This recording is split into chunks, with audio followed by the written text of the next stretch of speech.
need some coffee and I need to eat. So yes, this is absolutely beautiful, beautiful, beautiful, beautiful. So yes, this is what I wanted to show you guys anyways. Climbing back down. Alrighty. Well, I won't be doing a short video on this one. That means I'll have to stop and then, yeah, I wish I had enough time, but there is nothing that I can do. So yeah, let me head back to the airport. Yeah, councils in Northland hope the increased tourist tax will hurt ratepayers. And 2 months on from the major crowd strike outage, we're still learning details about its true impact. Now the headlines with Nicola Rice. Labour's deputy leader is welcoming a statement from the boss of the country's biggest bank that she is in favour of the capital gains tax. ANZ Chief Executive Antonio Watson made the comments in an interview for a new season of the RNZ interview programme 30 with Guy and Espinel. Carmel Sepanoni told Morning Report more people are coming around to the idea of the capital gains tax. She says the party is considering its discussions on any new tax policy. Israel's defence minister says it will. Anyways, thank you guys very much. Hit that like button as I prepare to overtake this guy. Just let me see where the road is winding and how the road is, because I can't be stuck behind this guy at 80 kilometers an hour. That is ridiculous.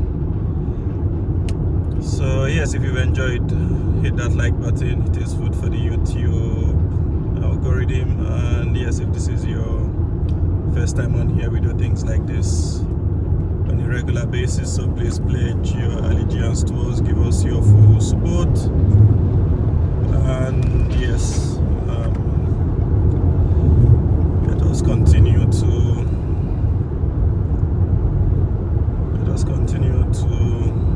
grow and give you guys the best of the best travel road trips around New Zealand. Yeah, thank you very much, and let me put my radio back on. Thank you. So yeah, I'll just get the nearest turning point, and then yikes, I'll be out of here.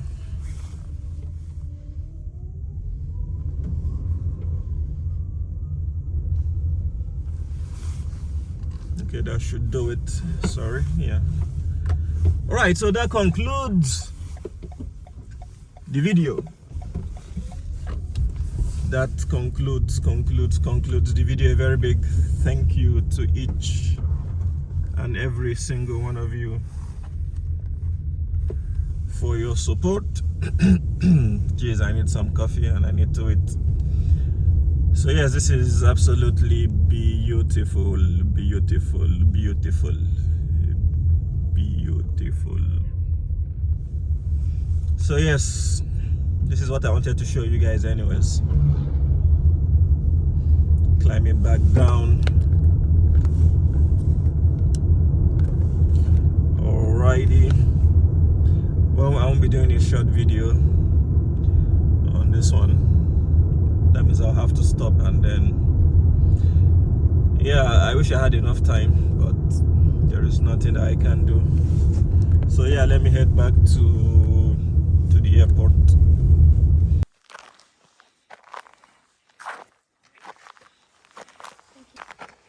Hello. Yippee! You see how easy it is just to mount and move. Whoa, well done. I wonder which equipment they used to do that. Yeah, because this is quite a high point going down. So yeah, it is, and the slope is quite intense. There is no sun today, unlike yesterday. Yeah, where did the sun go? This is afternoon time. You would be putting yourself at risk coming in the morning. We're in a position to figure out if it has met all three of those criteria that you talk about. So I've said that I expect to be able to announce my findings from my inquiry have also been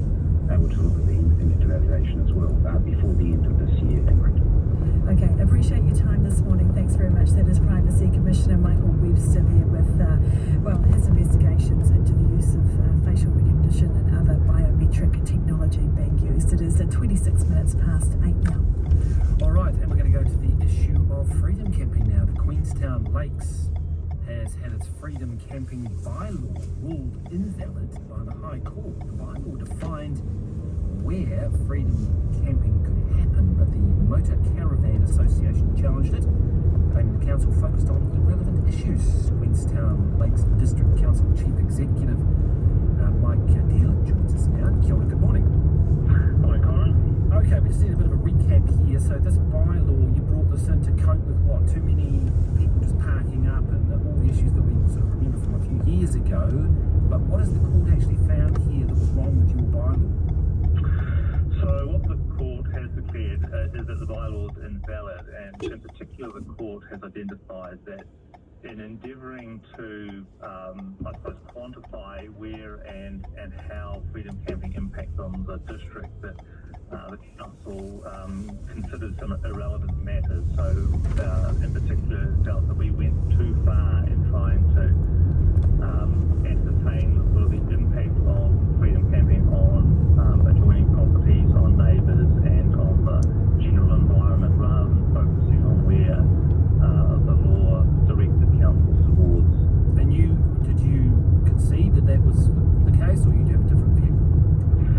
Look, we accepted that the analysis had gone further than what the Act identified, but I suppose we were also, as with many councils, trying to balance what we saw as the rights and opportunities of freedom campers, but also trying to, address the real concerns that our community has about the oversupply or the overuse of areas for freedom camping.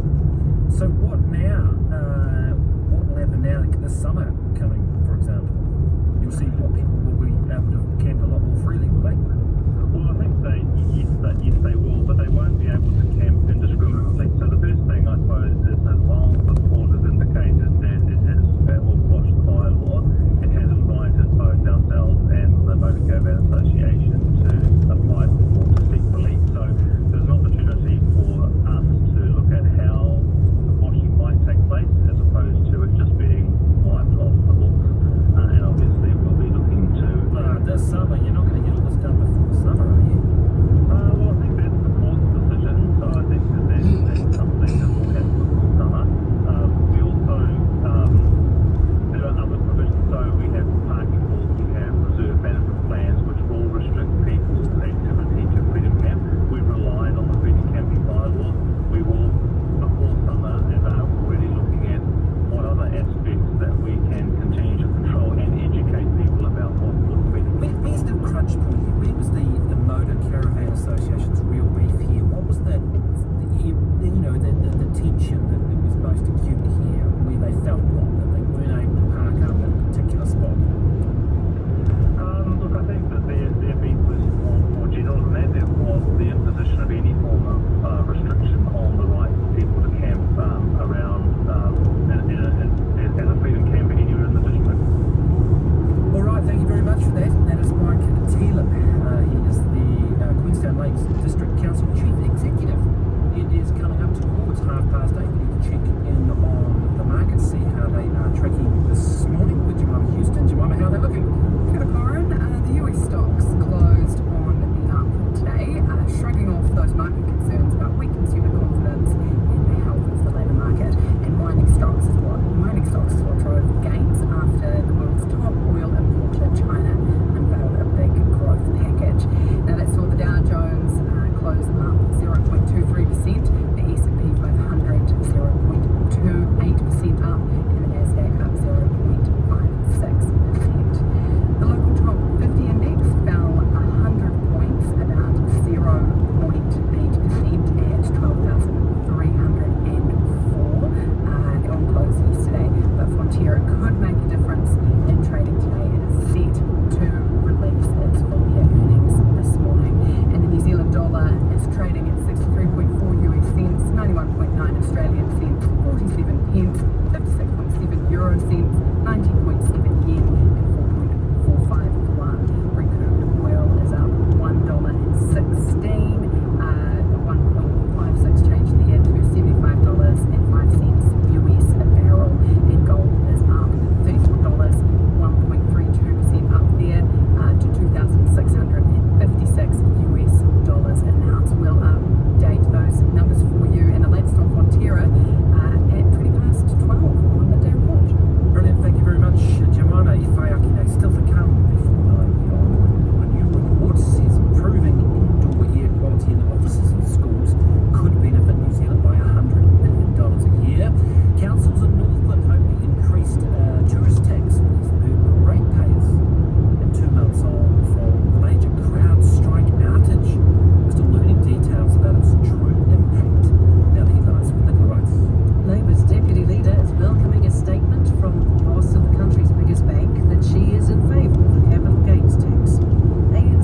and gentlemen, a very, very, very, very good morning to each and every single one of you from Te Anau Highway, Milford Te Anau Highway, Te Anau Milford Highway, and then linking Te Anau to Queenstown Highway via Kingston. Alright, yes, I have left Te Anau behind me, heading towards Queenstown, which you guys will see. Once again, another opportunity for another content. Te Anau to Queenstown drive, so that you guys can see the drive from the other direction, because I believe I've done the video from Queenstown to Te Anau, so there's always an opportunity to always do another video from another angle for you guys. And yes, I'll be flying back out, so I need to head to Queenstown to drop the car from the rental and then go to the airport and wait. I'll try and see if I can head to the city center just to drive around, but I'm not sure if that would be the plan, because looking at the fact that I did not leave as planned and I need to drop the car at a specific time, if not I incur some charges. But I'll see what I can do briefly, see if I can just go around Queenstown city center. The only saving grace for me is to just increase my speed, plus I need to actually buy some petrol as well. So I'll just increase my speed and see if I can make up for lost time. Anyways, thank you guys very much. Hit that like button as I prepare to overtake this guy. Just let me see where the road is winding and how the road is, because I can't be stuck behind this guy at 80 kilometers an hour. That is ridiculous. So yes, if you've enjoyed, hit that like button. It is food for the YouTube algorithm. And yes, if this is your first time on here, we do things like this on a regular basis, so please pledge your allegiance to us, give us your full support. And yes, let us continue to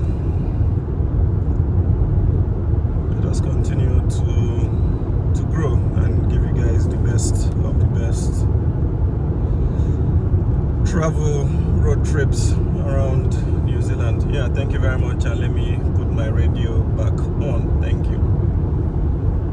Work with the biggest benefit. The impact on concentration is harder to quantify, so we've got to put ranges around it because the confidence is a little bit lower. Okay. But even then, what you find is there's just massive benefit to be had because people aren't getting sick. They're not listening in environments with too much carbon dioxide or carbon monoxide, which is just generally good for you. Full stop. What are our indoor air standards in New Zealand? How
coming. It's an hour party, yeah, that's true.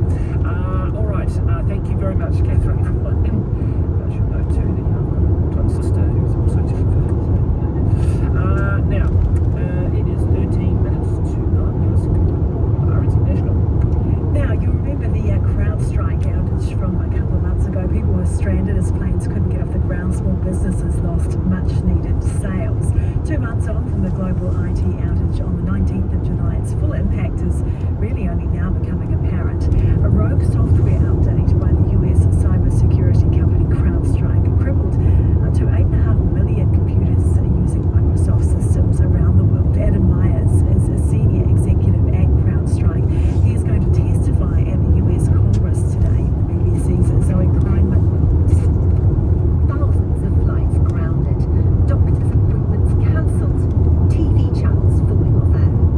The IT outage felt around the world in July is being described as the worst cyber event in history. Microsoft said around 8.5 million computers around the world were disabled after a cybersecurity company called CrowdStrike sent out a corrupted software update to its nearly 24,000 customers, many of them huge companies we rely on in our everyday lives. So how did this happen? It's a tale of two glitches. CrowdStrike says it did have a system in place to make sure its updates worked properly before it released them. But a glitch in that system meant it didn't pick up another glitch in the update itself. And we all know what happened after that. As you'd expect, the company now says better testing and checks will help in the future.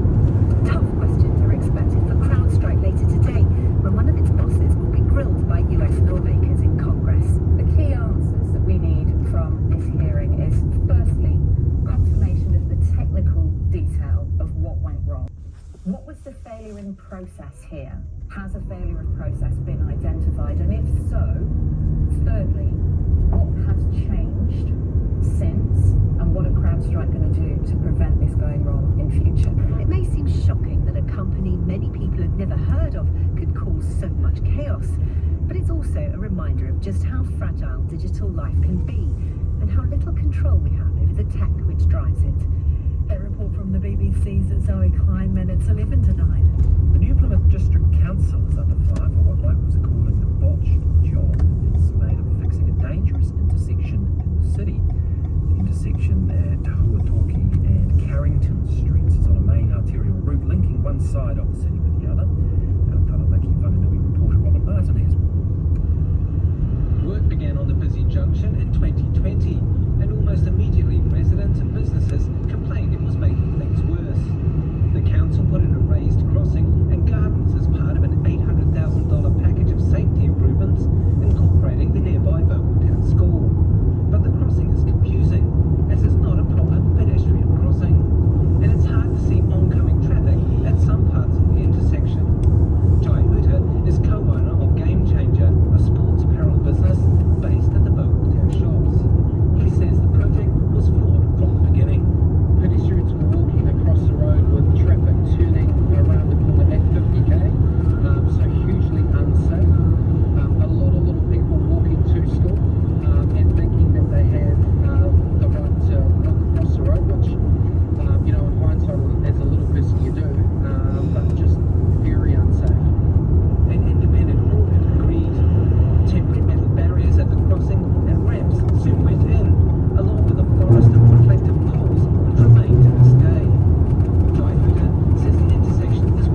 urging citizens and residents to leave Lebanon while they still can, as commercial airlines have begun suspending flights. Labour's deputy leader is welcoming a statement from the head of the country's biggest bank that she is in favour of a capital gains tax. ANZ Chief Executive Antonia Watson made the comments in an interview for the RNZ interview programme 30 with Guy and Espinel. Carmel Sepuloni says more people are coming around to the idea of a capital gains tax.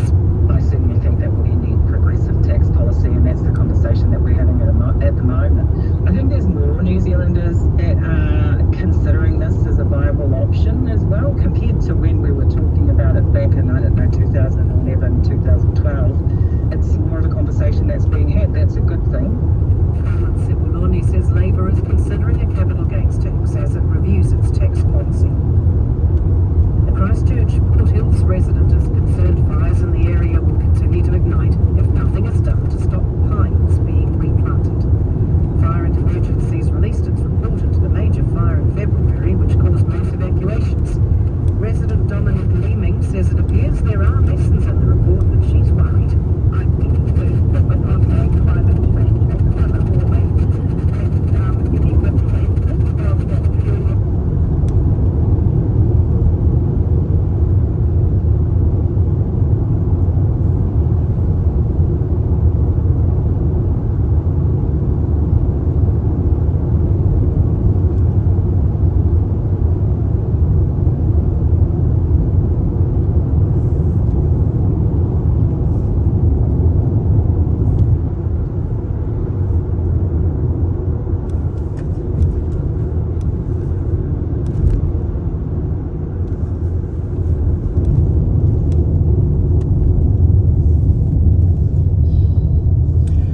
As I suspected, that was why I reduced my speed to the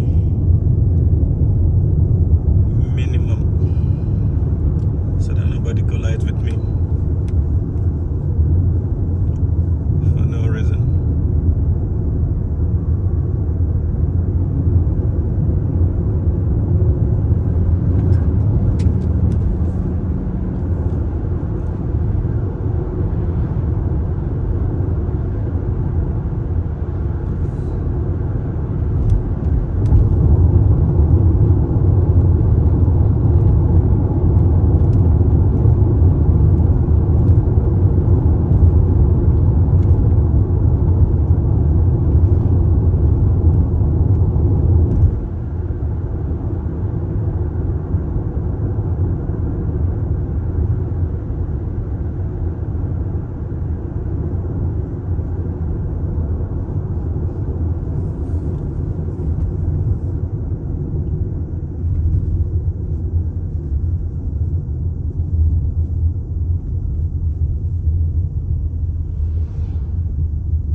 Position ourselves to Queenstown to the direction of Queenstown. So let's keep going. Hopefully the radio starts working Anyways, enjoy. Hello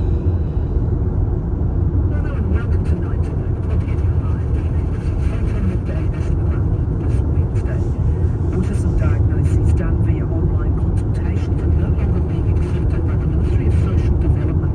Now look at why to make it harder for people to get help. Earlier, Minister is a world-renowned expert credited with getting the World Health Organization to recognise the airborne transmission of COVID. She's now saying it's time for mandatory indoor air quality standards in public buildings. She'll explain the millions that could be saved if we make the move. The total entrepreneur has developed software to manage vehicle fleets around the country. And after 10 are some people genetically wired for success in the arts. Dr. Lynn Kelly, in her latest venture, has been exploring the source of human creativity. And could some of it, at least, if not much of it, come down to one single gene? She's with me after 10. 7 minutes past 9 on Night Tonight. Well, first today, Autism New Zealand says the Ministry of Social Development is no longer accepting funding applications for people diagnosed by online consultation with a psychologist, and the people will now find it harder than ever to get help. The Ministry says nothing has changed, and it's only following evidence-based guidelines that the diagnosis of autism spectrum disorder should be done in person. However, it acknowledges that during the COVID-19 pandemic, distance diagnoses were needed. Autism New Zealand says it began hearing only in recent months from those who've been declined funding and also from psychologists that MSD had increasingly been turning down online diagnoses. Dave Durgan, Chief Executive of Autism New Zealand, says the guidelines the ministry is relying on are antiquated and don't make sense. He believes the move is about trying to save money. It says there's much international research now suggesting that online diagnoses are robust, and taking away these options are unfair and unjust. Morena, Dave, welcome. Hi, Catherine.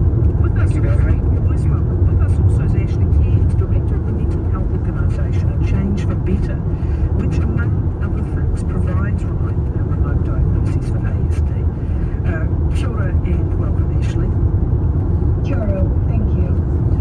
So, look, can we begin perhaps with the diagnoses that we are talking about here? Dane, do you want to start, please? Yeah, sure. So probably about 3 or 4 months ago, we started to hear more and more stories of, at the time, Waikaha put out a mandate to the needs assessment services that a telehealth or an online diagnosis of autism is not going to be accepted. And we were somewhat shocked by that. I acknowledge that in 2009, the guidelines did say that best practice is to have those diagnoses in person and by a multidisciplinary team, and where possible, that's not what we're still implementing.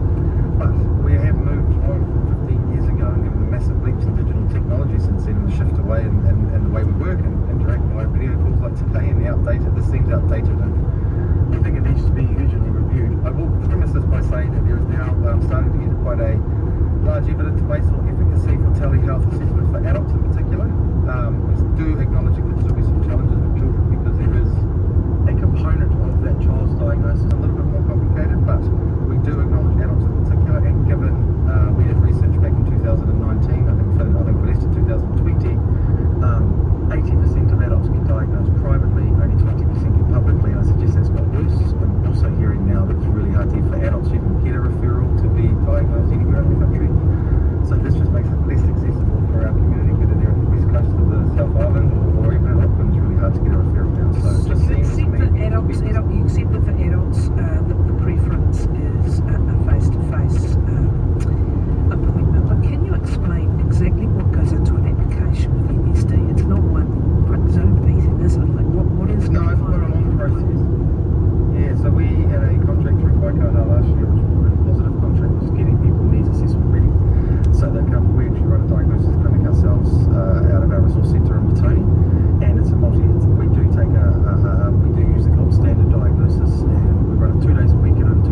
day. I think our team spent at least 8 hours with every person post-diagnosis on getting the next assessment ready. So yes, quite a long process.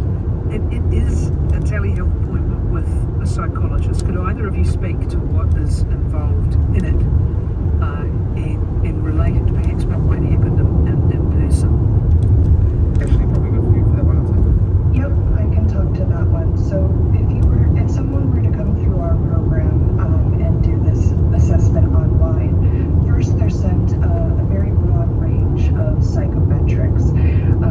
Yes, specifically to autism, but also for ruling out trauma, substance use, other mental health problems, psychosis, etc.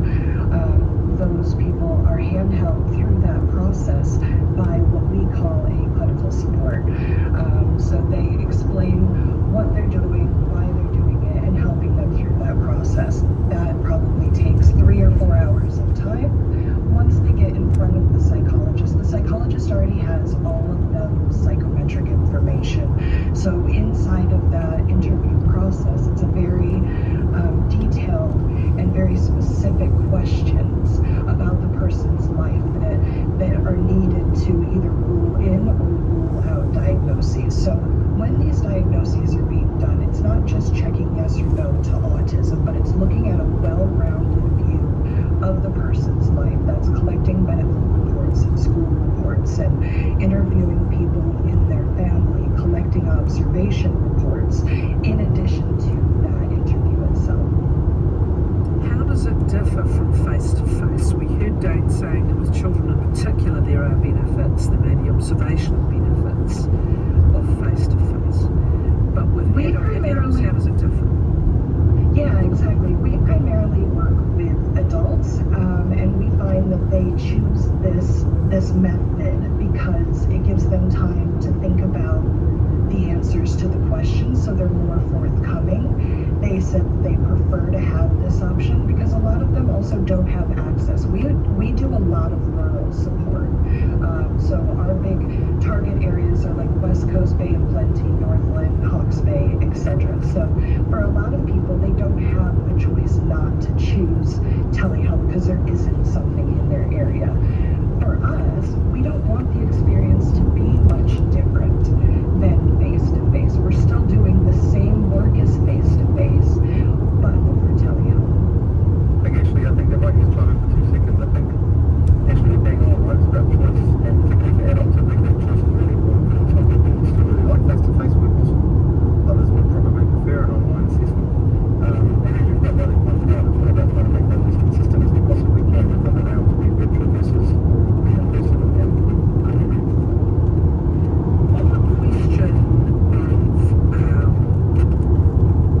research, because MSD is telling us that it is relying on best practice, that it's simply going back to the pandemic, we're quite some time moving past the pandemic, don't we? When did you say this started happening? We did 3 or 4 months ago. Otago is quite fast, seriously fast. That's going 120, 140. That is quite fast and disappearing into the distance. Well, at the end of the day, I need to keep to the speed limit within the regulations.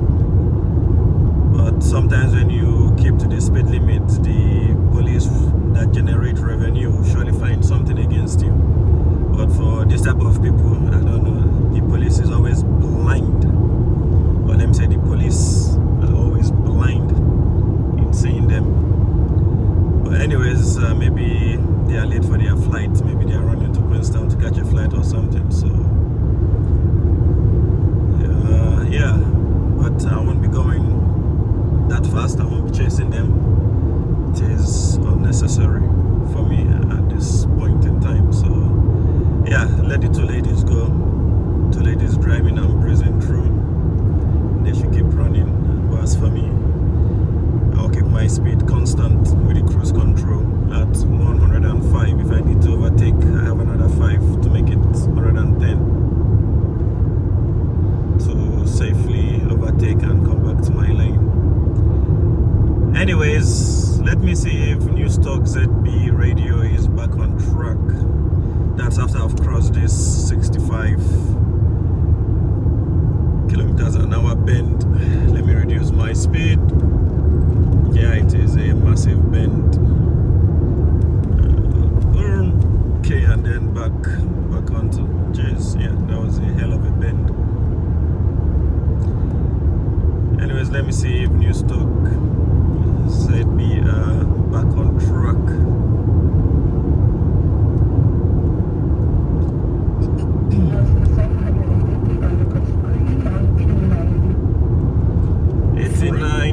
.6, where are you?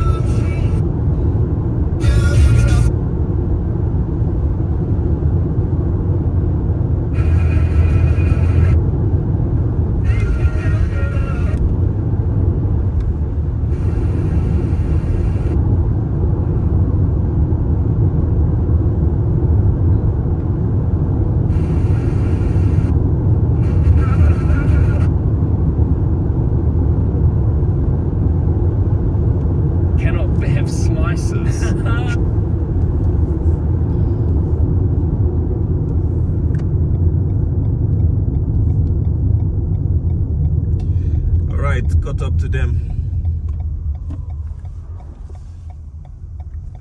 so they'll have some overtaking to actually do anyways. They'll have some overtaking to do. Queenstown 95 kilometers. Anyways, let me see how fast they go. And let me see how many overtakes they're able to do. This is 110 kilometers an hour. Like I said, they might be doing 120, 130, 140. So yes, I'm crossing 115. Nope, I am not going with you guys. No thanks. No serious thank you. Just stuck in behind and let them keep going. That's quite too fast.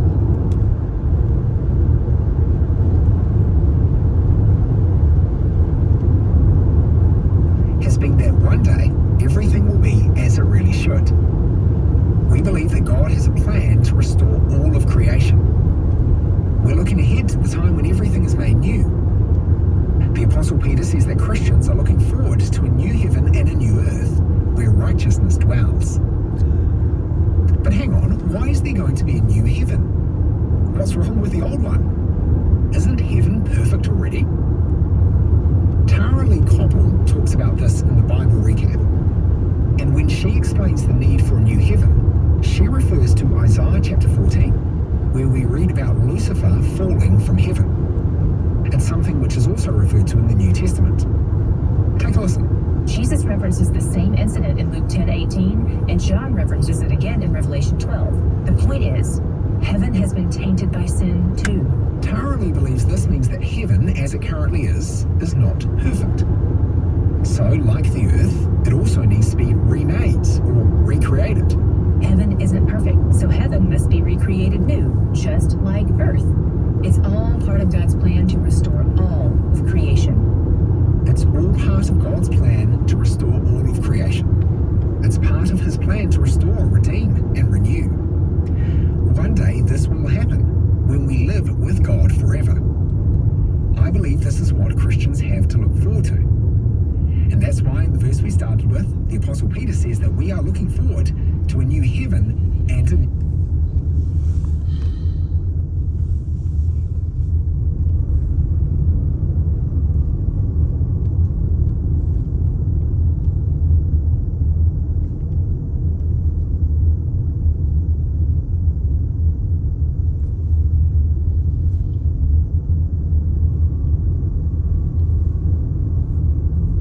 nationwide through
to secure myself a window seat.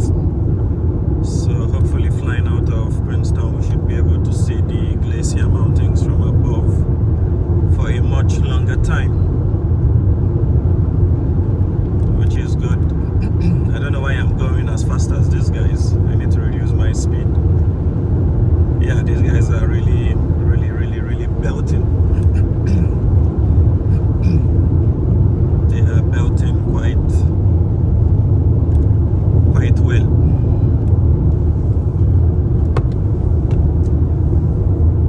The sun is on my right hand side, it's really smacking my face, so the view of the valley should be good because the sun is on the other side, so it's not head on with the camera, so it should be crystal clear to see. Well, these guys on the straights, they are fast, but on the bends, I don't know how good they will be on the bends. That is when I start to catch them, because I'm pretty rapid on the bends without even going fast.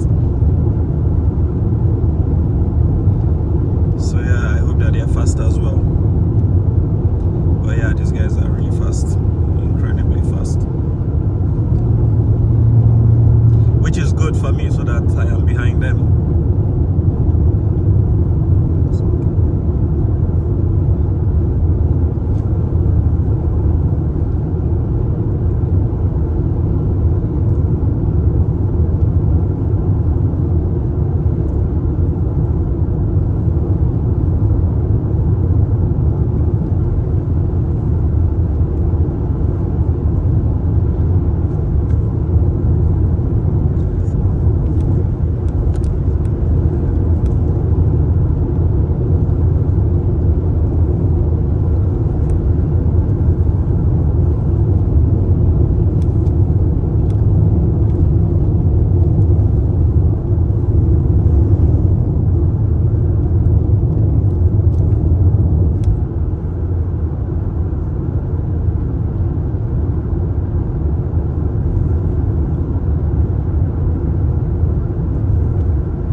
Bad news, one car has entered the lane which will slow everybody. Yeah, that car should have at least looked 10 times before going in. But anyways, it doesn't matter because we have arrived at our toll. I believe it was this area that the policeman stopped me, gave me some form of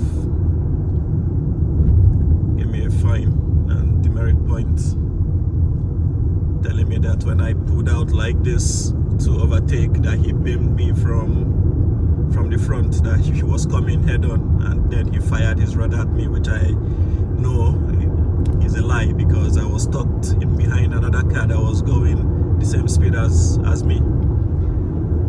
So yeah, we need to challenge that in the court of law because I'm not gonna pull up with that rubbish. Well, I don't blame the policeman because there was one guy already in a car that was already going fast, so maybe he assumed that it was me. But anyways, I've already sent a letter to the police telling them that there is no problem if the police officer has fired his radar gun at me for pulling out like this to overtake the car which I was directly in front of, maybe around 1.5 seconds behind that car, that they need to provide me the proof evidence of the speed of the car in front and my speed. If they can't provide it, they should withdraw their fine and their demerit point. If not, we'll go into a court case, which I don't mind doing.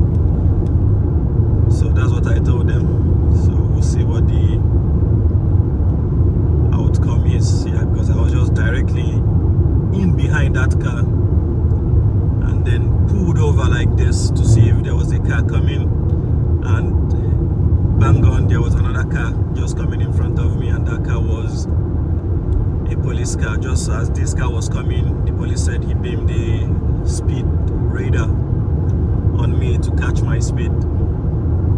That was 114. That the car in front of me was 95 or 96. I was like, what are you saying? Yeah, it got into an argument, but at the end of the day, I just told them, just issue me the ticket, I will challenge it. So yeah, I've written my long letter to the police department, traffic and infringement department, telling them to provide me evidence of not only my speed but the speed of the car in front of me. That is what I want, those two evidences. If they can't provide that, then they should forget about me making any payment. I'll take it to court, and that will expose the fact that police are now assuming people's speed rather than actually getting the accurate speed, because there's no how you beam a speed camera in front of me and you will not catch the guy in front of me as overspeeding. I believe in his mind was because I pulled out like this, I became a culprit or a suspect. We will see. And I'm quite convinced, very well convinced, that he doesn't have the evidence. And I'm very well convinced that the police department will tell me that they don't have evidence that you were caught right in the act, but you need to give me an evidence itself. Anyways, it is what it is. We'll keep moving. Enough rant from me. The two cars in front, they've made their overtake. They are really blazing through. They are quite fast. But that's not my problem. I am not in the business of going fast. But once I approach that car in front that they're overtaking, I may need to overtake myself so that the guy doesn't infringe me while going through the corners. Anyways, hit that like button if you've enjoyed. It is food for the YouTube algorithm. It does help quite a lot. If this is your first time on here, we do drives like this. We do drives like this on a regular basis. So please pledge thy allegiance to to us, give us your full support, and let us continue to grow. Yeah, in whichever device you are watching from, please go log on in and hit that subscribe button. I would really appreciate it. Thank you guys very much. Let me see if the radio is working.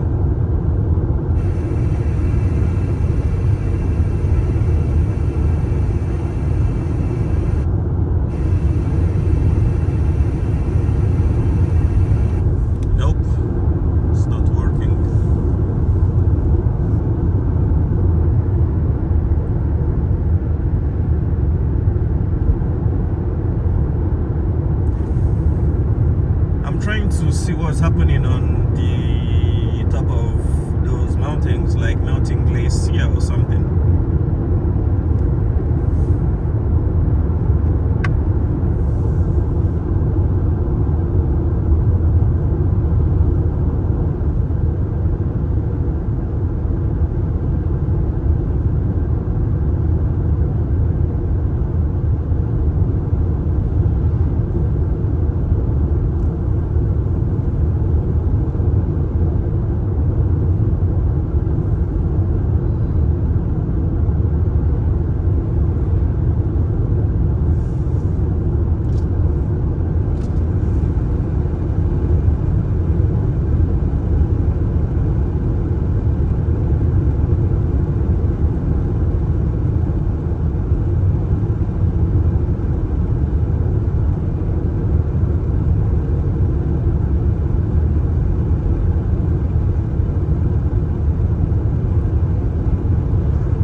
Expected, Garston.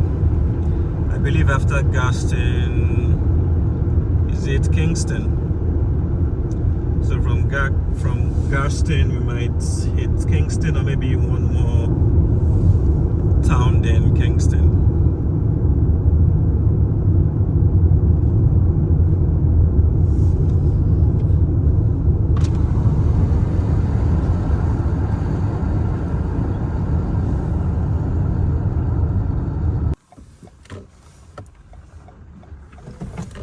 All right,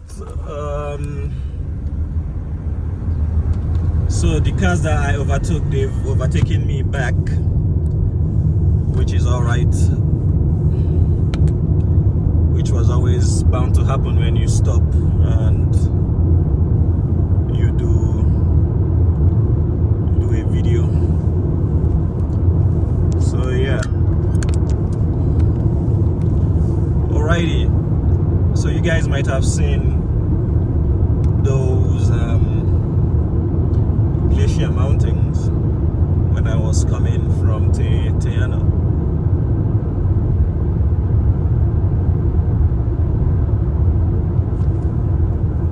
Okay, the Toyota is going to the left-hand side, Jack's Point.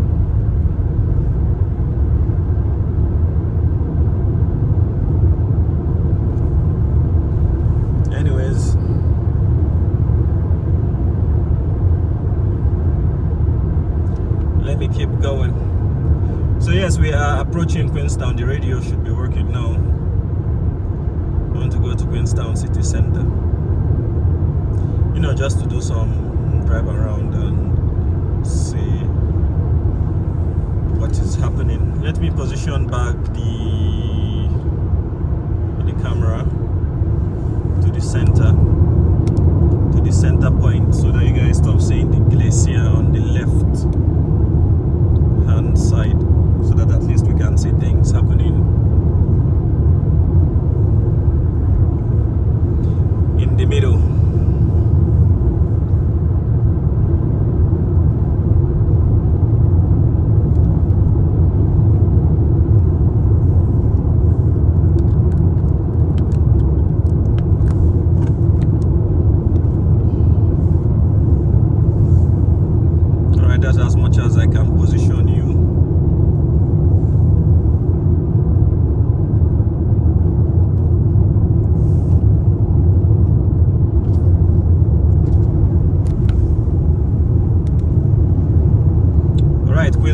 straight ahead.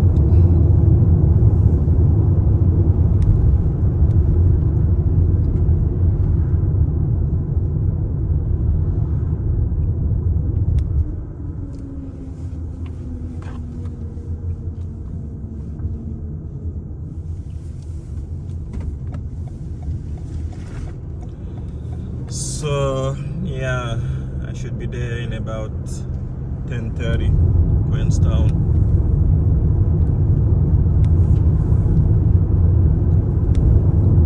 So this is the Queenstown Cronwell Wanaka Road.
Quite surprised that the radio is not working.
hunt for a bloody long time, since the day that this boy took his life. I will never figure that out. His mum and I have discussed this at nauseam, trying to figure out what we've missed. The Country, weekdays 12 till 1 on News Talk ZB, or download the podcast wherever you are. Just search The Country on iHeartRadio. News Talk ZB, and come the texts again. Good morning, Kerry. Having just recently returned today from a trip to China, I have to say there is no place I've ever felt as safe as I have when I was in China. Their security and technology to keep people safe is top notch. I think it's time that if we want this wonderful and amazing law-abiding society, we're going to either have to stump up for more police, or we're going to have to potentially adjust our expectation of freedoms, which is a really good point. Thank you for that, and welcome home. Kerry, they should put facial recognition cameras on the buses as well as at each bus stop. Any offenders can then be alerted to officials and bus drivers before they actually get on. That's a jolly good point. There was a young man in a group of about 4 or 5 of them who was kicking the really lovely bus stop. He was just kicking the side of it. It's all beautifully engraved, and I said, why would you do that when it's there to keep you safe from the rain and the sun? And he just sort of smiled and stopped. It's like, why would you do that? You're using the public transport, and it's been put up there really nicely. It's not an ugly utilitarian facility. It's a really nice bus stop, designed to look good and designed to protect you and from the elements. And why would you do that? Bizarre. Tina says, I lived in China. Facial recognition is good, but it should not be given carte blanche. In China, it was used to prevent people from public transport, community areas, holds on passports, travel, and your bank accounts could be accessed to pay fines without any authorization. It's far from ideal in a New Zealand environment. Keep it limited to only shops. Don't let it get out of control. Remember, you may not have anything to hide, but technology is fallible. Thank you, Tina, and that's another interesting point. Hi, Colin. G'day, Kerry, how are you? Good. Your local Pack and Save was part of the trial. Yeah, that's right. And as I was saying to the producer off air, there's absolutely no reason for me to suspect that anything was going on that was different from one day to the next, because the only reason I knew the trial was on was because there was a sign at the front window. So, you know, the only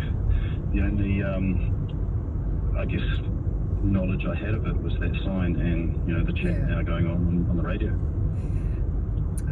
The only thing I'd say is I'm like you. I'm like, fill your boots, you know, take my photo, I don't care. But I have had my identity mistaken before by traffic police who thought I was driving while I was disqualified. Yeah, well, that would concern me, but I think that's a separate issue. Yeah. You know, to me, I regard myself as, you know, as honest as I can be, and I'm very unlikely to cause any trouble when I'm in a supermarket or retail store. So on that purely alone, I've got no issue with facial recognition and that sort of thing. If someone's information got hacked and it was obtained by illegal means or used for, you know, some ulterior motive, that would be a risk. Yeah. Is it a risk I'm willing to take? Probably, because at the end of the day, if the trial is saving retail staff, and I've worked in retail, so, you know, I've copped a bit of stick from now and then, but, you know, if it saves people from being racially abused or threatened or beaten up, then I'm all for it. Yeah. Because as I say, I'm honest and I'm not going to cause any trouble, so I don't care. And like I say, I didn't even know that the cameras were in there, so I took the sign on the front door. I have to say, I'm like you. Like when I was, you know, asked if I was driving, and I had to go to quite some lengths to prove I was not, I didn't take it personally. I didn't, no. You know. In fact, it was quite flattering because she was much younger and prettier than me, and it was just that she looked like me driving at speed. But, you know, I get where they were coming from, and I didn't take it personally. But then it doesn't happen very often that I am hauled up to explain myself. And mistakes do, you know, they do happen. I mean, when I lived at Nelson, I was going into town with my mountain bike on the back of my car one time.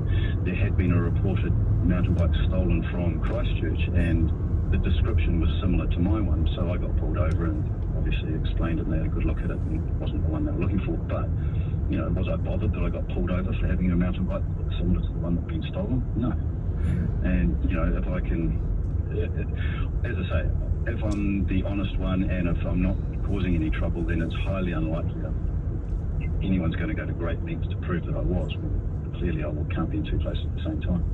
No, exactly. No, like you, but then I wonder if that is, like, if I was continually, if I was a lawyer or a police officer or a teacher or nurse, continually being pulled over and asked to explain myself, I might feel a bit differently about. Yeah, I probably would too, and then that would come down to the system of who's putting the information in and the level of competence that person is. I mean, if you get pulled over and clearly it's not you, then it's up to the person who pulled you over or the relevant authority to make a note in the system, say, okay, we got that one wrong, it's not that person, so strike them from the record, so to speak. Yeah. And I think, move along. But yeah, I think like you, my feelings being hurt aren't as important as somebody's face getting smashed in.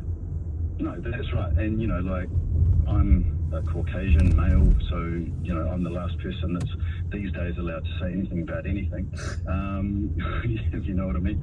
But, I don't care. I mean, there's thousands of people that go into a supermarket each day. Yeah. And, if I'm one person that's not causing trouble, then that's one person they don't have to worry about. Yeah. No, good point. So, lovely to talk to you, Colin. And completely ambivalent on it. When you worked in retail, what did they abuse you about? Oh, just, often it was, when I was in hospitality, it was, you're just standing around talking and you're not serving fast enough. When you're in other retail, it's like someone goes on their break and, you're left to run the counter, so to speak. And it just happens that someone comes in and they have to wait a few minutes. And it's just, as I say, being Caucasian and male, I'm less likely to encounter that sort of stuff compared to someone who might be an immigrant or, English might not be their first language sort of thing. And I've seen it and it's not pretty. And, regarding your discussion earlier about standing up for people, I mean, I'd be quite happy to do that, but I don't regard myself as being tough enough to basically deal with someone potentially pulling a knife or worse on me. I mean, 20 years ago when I worked in hospitality, all you had to worry about was people being a bit pissed.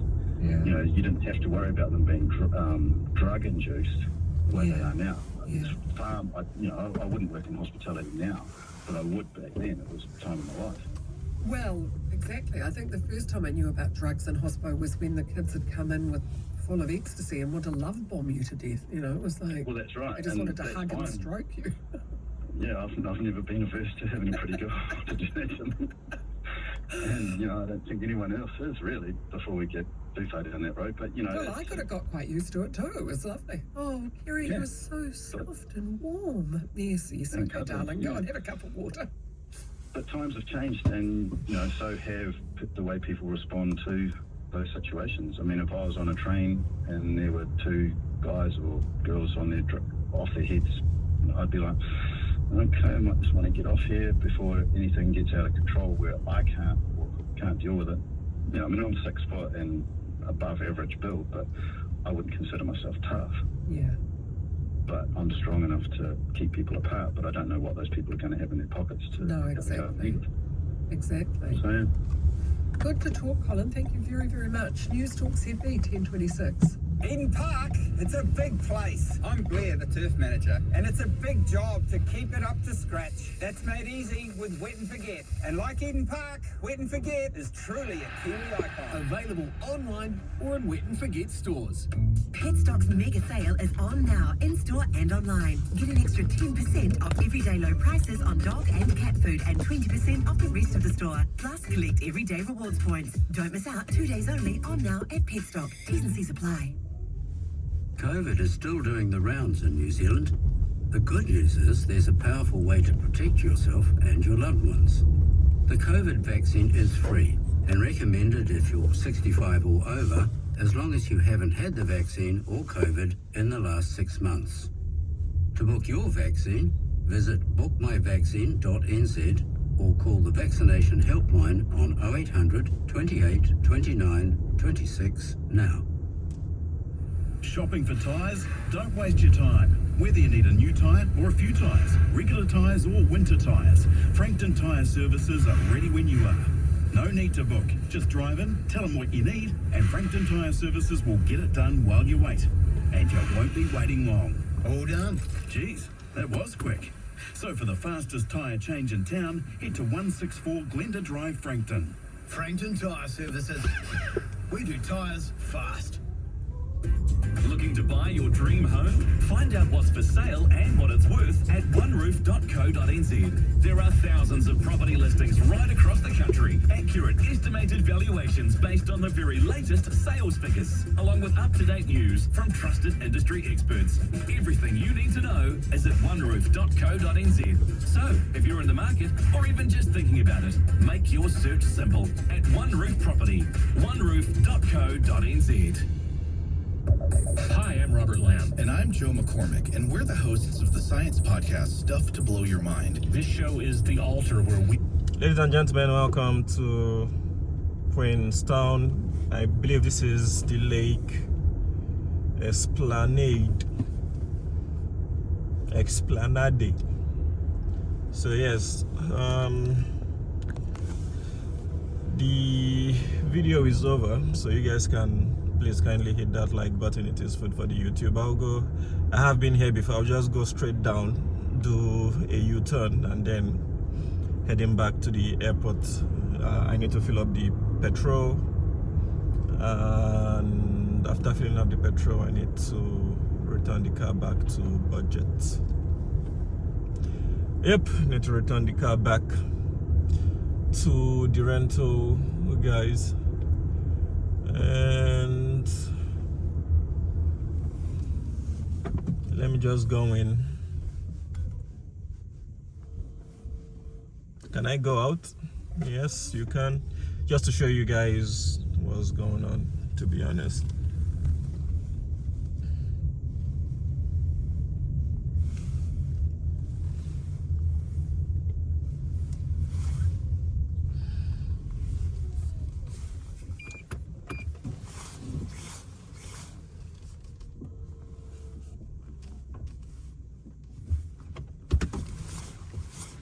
All right, let me get out of here.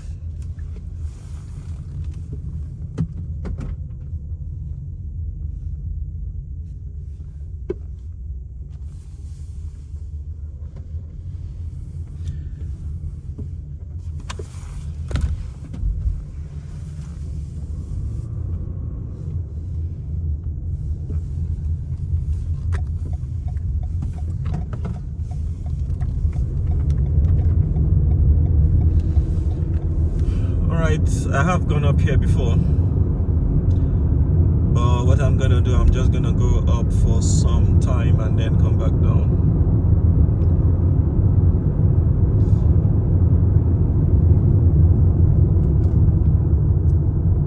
So yeah, I'll just get the nearest turning point, and then yikes, be out of here.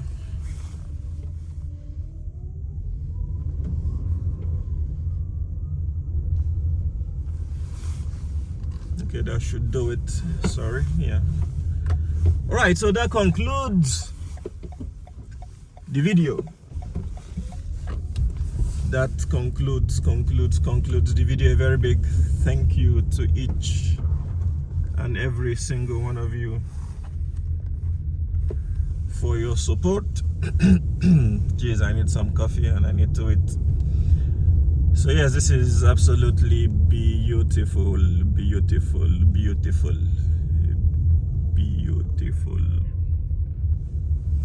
So yes, this is what I wanted to show you guys anyways. Climbing back down. Alrighty. Well, I won't be doing a short video on this one. That means I'll have to stop, and then yeah, I wish I had enough time, but there is nothing that I can do. So yeah, let me head back to the airport. Alright, so that concludes it for us, ladies and gentlemen. No thanks. Can I go ZQN?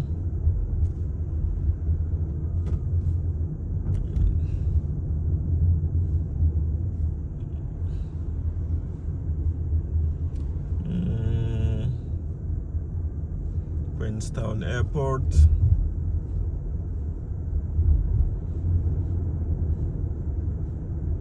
So that's another 15 minutes drive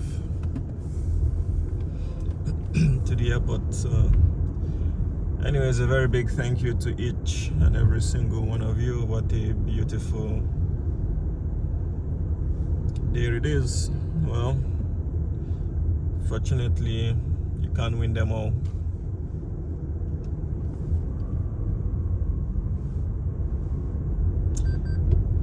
Yep. Alright, so driving back into the city, making my way to the airport. I need to fill up this car and possibly get something to it. 10:33. Anyways, radio back on. Fonterra's announced a 55-cent total dividend return for the past financial year and a final farm gate price of $7.83. ANZ's head says it's time to introduce a capital gains tax as a fair measure for people investing in housing. The PSA has stopped media attending a speech by Public Service Minister Nicola Willis at its annual conference. Willis has fronted orders to cut thousands of government jobs and has taken the scalpel to public servants working from home. Commercial fishing vessels are being given an extra 3 months to meet requirements to install cameras. State Highway 6 is closed between Westport and Anangahua after a crash involving a truck about 9 a.m, giving one person moderate injuries. Cybersecurity firm CrowdStrike has told the US Congress it's determined to make sure July's global IT outage after a software update won't happen again. Volunteers from around the world have joined the annual Great Kaikoura whale hunt. 51 humpbacks were spotted over 2 weeks in June and July, and sperm, blue and southern right whales were also seen. The code at the counter. How a Hastings vape store sold cigarettes for $5. Find out how at NZ Herald Premium. Back to Kerry Woodham. Thank you so much, Malcolm. Hi, Scott. Hi, Kerry. How are you? Good, thank you. Good. So I actually distribute and sell facial recognition solutions and part of our 3-dot products we have into the market. Oh, wow. So, okay. How long have you been doing that? In this role, about 2 years, but I've been in security my whole career, so right. But for governments and different things. So it's interesting that the subject this morning, you're matching it, or everyone's talking about it, face recognition, that you're going to have the data of the person, the actual identity, and all the details. With this technology, what we're actually doing is when someone walks in, if they're a known perpetrator or they're caught in a store, the image that's seen by the cameras is then bookmarked. We take that face and bookmark it, and don't even need the name, just put it down as a person or say the threat status, and when they walk back into the shop, that'll send an alert to the management security that person is back in the shop. So the actual platform won't record any personal information. They can look at the person, they've got photos of people who trespass or shoplifting. Between the stores, they've got the possibility to share images through the same one, but if they actually keep the personal names and details, that's where the privacy commission, I think, would be very upset. So I think we're going to admit that they're going to know that it's Kerry Woodham walking into whichever store you go is not occurring. But the technology has come along that far that, you know, it's really great, very accurate. If they already know to have done something bad in the shop, you'll be alerted when the person is back home. So they wouldn't go, "Oi, Kerry, get out of my store." They'd go, "Oi, you, get out of our store." Well, they might know you by name because a lot of these people are recidivists, so it depends good you out of that. Right. But I would say if they're keeping personal details on a database, the Privacy Commissioner will be shutting this down straight away. However, your face is a bit like a number plate on a cab. It's out in the public display. You recognise it in your mind that you think for Yeah. Do you trust the technology? I do. I trust it more and more. I mean, I was involved previous to this one. I was working with the passport gates. We sold a solution there during the algorithm. Of course. Yeah. Passport photos. Yeah. That, of course, is actually using your face as an identity. Like a thumbprint. So your data matched to your, exactly. It's actually your face, what we call credential, matched to your passport. In this case, we're not using the face as a credential, which we're matching to database information. We're just going to say, if we see this face, okay, hey, it's a shoplifter or a violent person, something like that. How do you get around, like, how much can people distort their faces? Like, I'm thinking about all the fillers and implants and stuff. I mean, you know, you can get cheekbones where you didn't have them before, and your teeth look better, and change the shape of your jawline. Yeah. Nothing's foolproof. Your face is actually digitised. Remember, the camera's just saying zeros and ones. Yeah. Okay. And it's going to look at, it should be your noses in relation to your eyes, the half of your head, and exactly like you say, cheeks, jaws and stuff. It's not looking at personal details like skin tone or anything like that. It's actually looking at structures and everything in the face. So it's pretty good. I was at a security conference a while ago. I went back to the stand. It was just after COVID. I actually had a face mask on in Melbourne, and it still picked me up. It had a photo for me 2 years. The only thing is it came up my gender okay, but it put 7 years on my age, which is a bit disappointing. So I just had to get some eyebrow dye.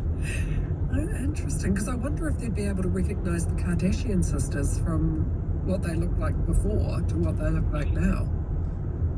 Yeah, it's pretty amazing the technology. Of course, it is technology. However, it is learning a lot of these information. I just had a talk this morning about recognising guns and weapons, so through cameras.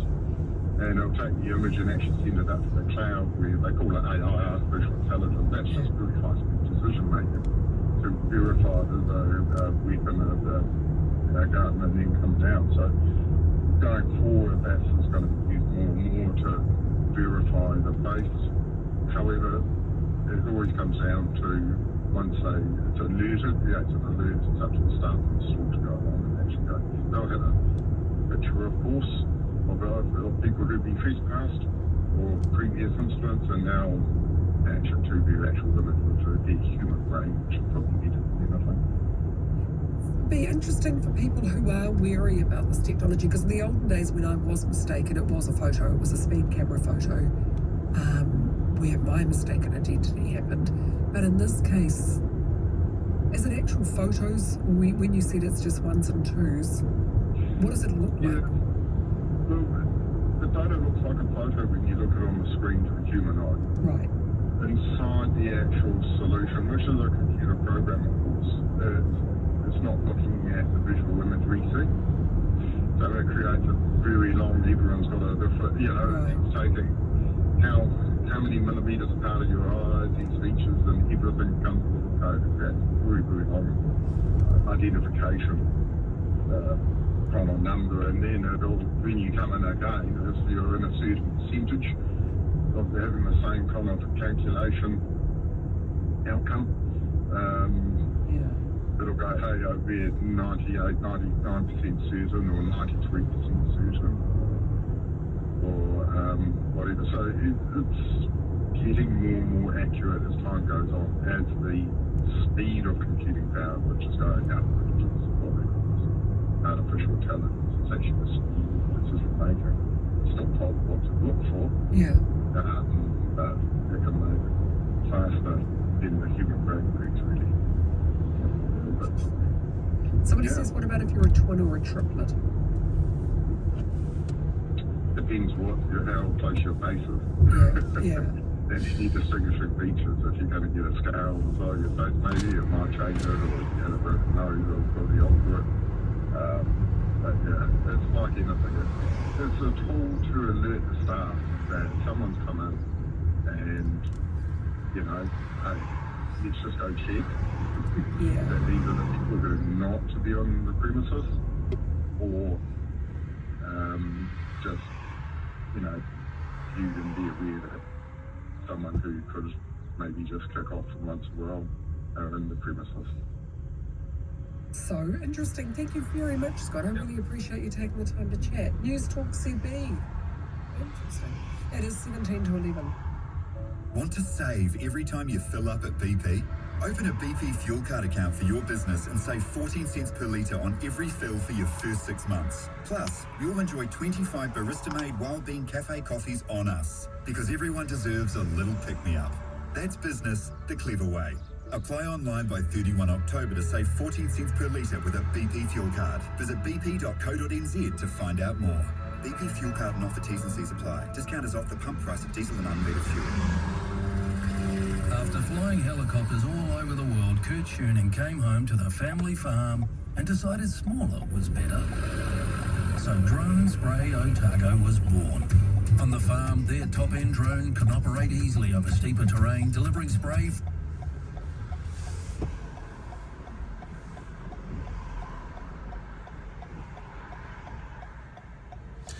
Ladies and gentlemen, thank you guys very much for watching. Kindly hit that like button. It is food for the YouTube algo.